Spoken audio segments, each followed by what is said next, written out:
Hello, welcome to Science Last Week from Science Mission. I'm Sadashiva Pai and going to discuss few interesting papers published in the week of March 31st. Let's start. Another protein thought to be involved in Huntington disease has been identified in the Nature Neuroscience paper by Dr. Baljit Kak's lab. This paper demonstrates that Kir4.1 potassium channel contributes to Huntington disease in mouse model. Astrogliosis is seen in the symptomatic ages, that is P60 to P80, in R62 mouse models of Huntington disease. Authors show that there is no astrogliosis in this mouse model at the symptomatic ages. Here are the data to support their claim. Striatal GFAP immunostaining was indistinguishable in R62 mouse model versus wild-type mouse at P60 to P80 ages. No detectable morphological changes associated with the classical astrogliosis is seen between the mouse model and the wild-type mouse. Western blot analysis of the striatal tissue also showed no evidence for increased GFAP expression. So, HD-like symptoms in mouse occur before the overt astrogliosis according to this data.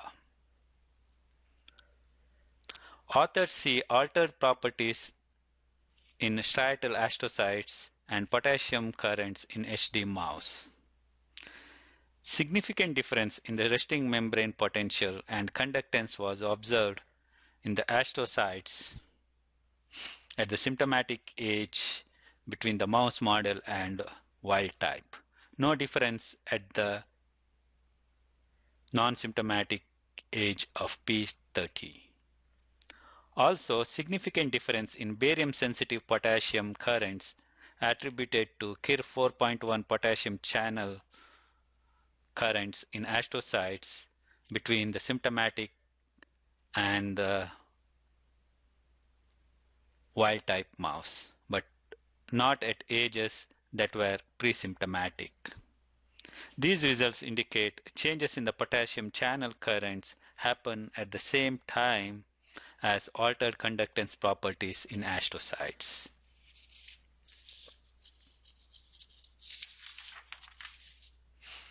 What is the cause for potassium channel conductance changes?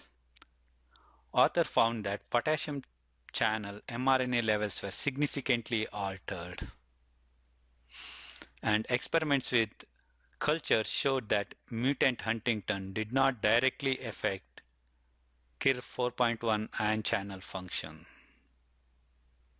But there was reduced level of potassium channel proteins in the striatal tissue from the R6 mouse at P60 to P80, but not at the age of P30. Although reduced staining of potassium channel observed in the same astrocytes as mutant Huntington, reduction in potassium channels were not attributed to mutant Huntington since it had no effect on the potassium channel properties in the cell culture experiments. Authors showed that astrocyte deficits were restored by viral delivery of Kir4.1 GFP. Culture transfected with Kir4.1 showed restoration of immunostaining. Also, astrocyte resting membrane potential and microscopic slope conductances of R62 mouse was back to control levels by expressing potassium channels. In addition, potassium channels currents as measured by barium-sensitive currents were restored to normal levels by 4.1 Kir4.1 GFP delivery. So expression of potassium channels restored conductance properties of astrocytes. Does Huntington symptoms were also rescued by expression of potassium channel GFP? Let's see what the data says. This figure shows total restoration of extracellular potassium resting membrane potential and partial restoration of membrane conductance in Kir4.1 GFP R62 mouse. Also, Kir4.1 GFP rescues footprint abnormalities and improves life expectancies of R62 mouse delivered with Kir4.1 GFP.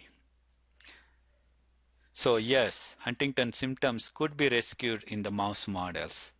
So this is an interesting paper adding new twist to the Huntington disease.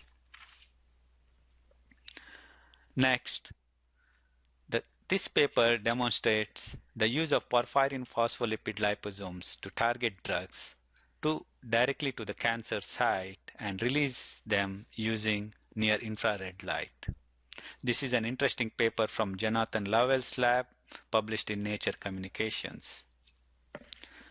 To prevent the side effects of cancer treatment, delivery of drugs directly to the tumor is considered one of the options by many researchers. It is challenging to develop a nanocarrier that in physiological conditions can stably retain cargo in the absence of an external stimulus but release it in its presence. Dr. Lovell's lab developed a new method for triggered drug release that makes use of porphyrin-phospholipid POP-doped liposomes that overcomes some of the limitations. Authors examined two phospholipids, pyrolipid 1 and HPPH lipid. HPPH lipid had long alkyl side chain and monomers might form bilayers with superior self-assembly and packing properties. HPPH was selected as it is the only simple derivative of pyro, but it is also has been safely used in numerous human clinical trials. Stable cargo retention from bilayers of HPP lipid but not pyrolipid is shown in this figure. This indicates HPPH lipid meets the requirement better than pyrolipid. Next, authors looked at the stability of the liposomes and release of the cargo. The left figure shows in the absence of laser irradiation, the solution temperature remained constant and there was no cargo release. In the right figure, liposomes were exposed to irradiation and cargo was released steadily and completely over the course of 3 minutes. Release from POP liposomes occurred without any significant increase in the solution temperature. This figure shows a laser-mediated cargo release into the agarose with a high spatial control. These results indicate liposomes are stable and release of cargo at the required place.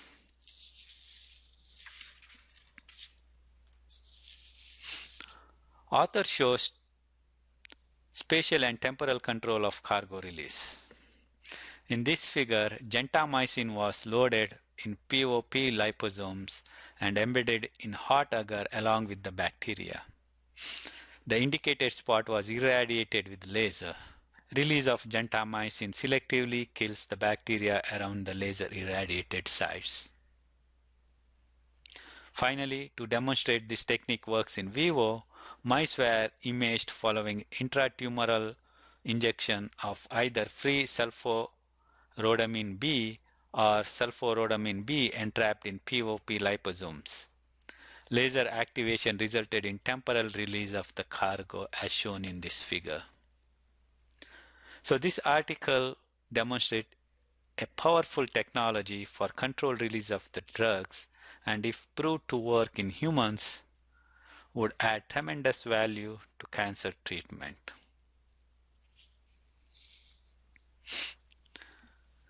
Next, let's look at an interesting paper entitled Short Peptides Self-Assemble to Produce Catalytic Amyloids.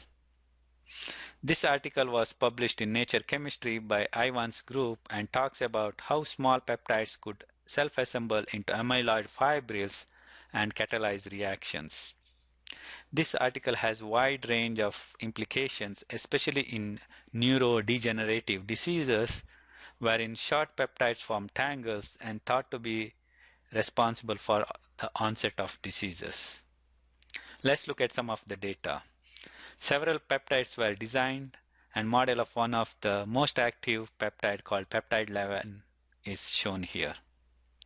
The next figure shows computer modeling of the fibrils formed by 11.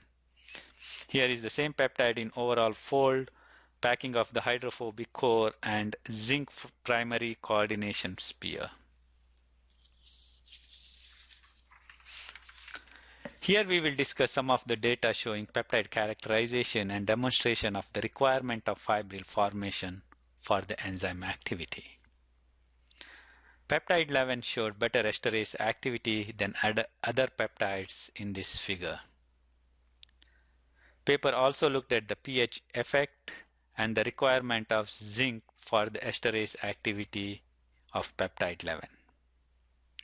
CD spectra of various peptides showed that peptide 11 had better beta sheets, and dialysis had no effect on the esterase activity since the active fibrils could not pass through the filter.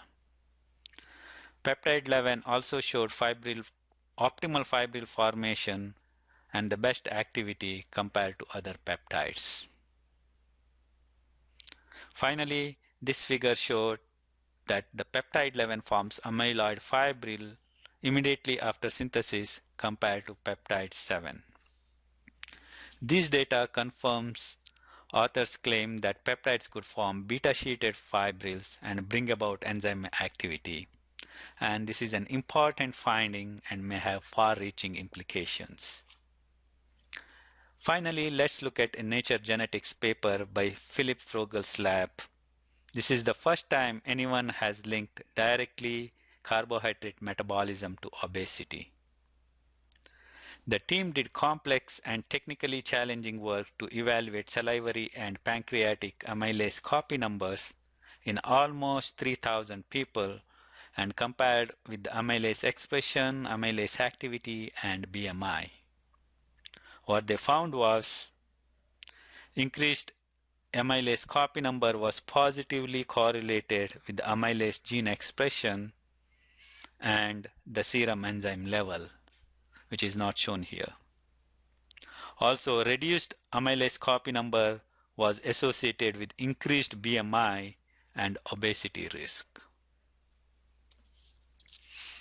This data clearly shows for the first time the link between carbohydrate metabolism and obesity. Although the reason for decreased copy number is not clearly understood, this is an interesting finding and would have far-reaching implications. Thank you very much for watching Science Last Week.